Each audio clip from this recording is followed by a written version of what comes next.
The struggles of being on the street was not knowing where I'm going to sleep every night, if I was going to sleep, because if I didn't have a place to sleep, my goal was to get high.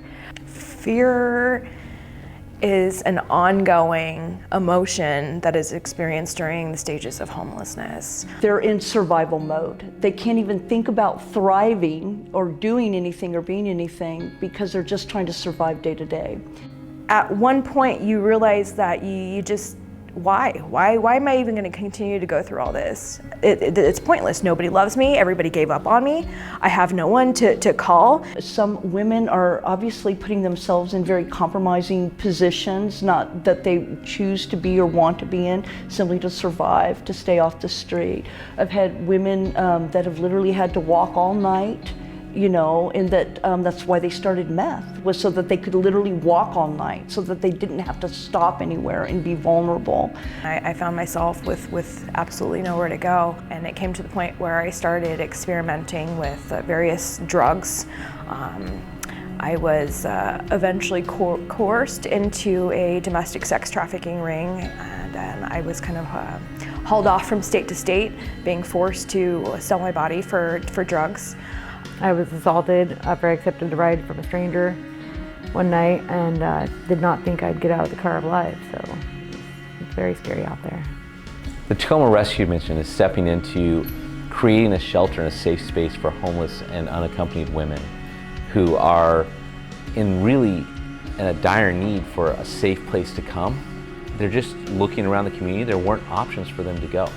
There was a lot of options for families and for men, but there really wasn't a safe space for women. So we're really trying to step into that need. I think it's really important to remember when we're speaking about homelessness is that it's a very complex issue. We tend to think of women that are homeless as simply those that have addiction or other mental health issues perhaps. I know a woman that is homeless because of a car accident she had and being disabled and losing her home. And so homelessness can affect anybody at any time. I became homeless when I was wrongfully accused of assault by my child's dad and arrested for it and couldn't go home because of a protection order the next day. I was homeless on and off for about 8 years until about 3 years ago. If there was a single women's shelter available back when I needed it, it would have saved a lot of bad things from happening to me. Would have meant me getting my life back together and getting my kids home with me sooner. So we're creating a women's shelter that'll have 50 beds every night for women to come and stay and be safe. It'll also have an overflow capacity when there's bad weather to go to double that. I think being able to open up multiple beds every night that are low barrier for women to be able to access is huge. This is going to be a game changer. You know, the urgency for us and why we're building this and why we're trying to do it so fast is we want this to be open this year because there's so few opportunities for women to come right now to get shelter. We'll also have laundry services, storage, counseling, education assistance, employment assistance, all the services that help someone go from really being stuck and feeling overwhelmed and not knowing what to go to overcoming those barriers to say, how can I move out of homelessness?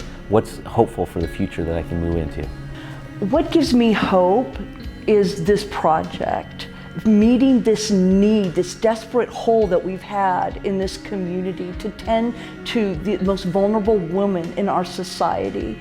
So what I'm asking is, would you come alongside and be one of the donors that will support us creating a pathway home for women who are in need, who are hurting, who have lost their way, so they have a safe place to come every day?